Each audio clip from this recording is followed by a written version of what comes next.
سوات کی تحصیل چار باغ میں ایک ایسا اسکول ہے جس کی نہ تو چھت ہے اور نہ ہی چار دیواری۔ بچے کھلے آسمان تلے تعلیم حاصل کرنے پر مجبور ہیں۔ شیری زادہ کی رپورٹ۔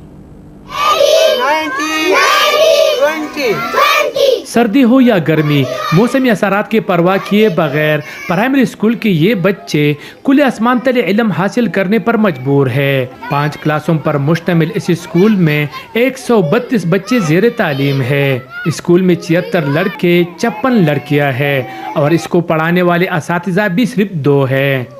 ہم دیگر بچوں کی طرح اچھے اسکول میں پڑھنا چاہتے ہیں، لیکن ہمارے اسکول کی نہ چھت ہے نہ چار دیواری۔ سردی میں ہمیں بہت مشکلات ہیں۔ حکومت سے مطالبہ کرتی ہے کہ وہ ہمارا اسکول بنا دی۔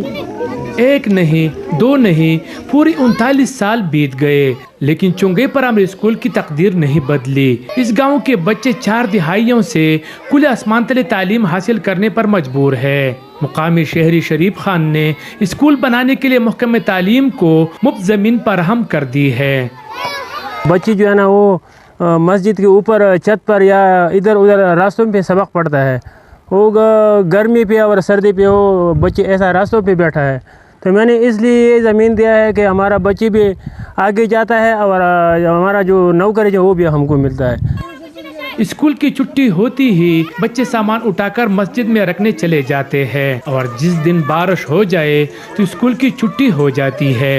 اسکول کی عمارت نہ ہونے کی وجہ سے بچوں کی تعلیم تو پہلے ہی متاثر ہو رہی ہے، بلکہ اب یہ بچے احساسی محرومی کے بھی شکار ہوتے جا رہے ہیں۔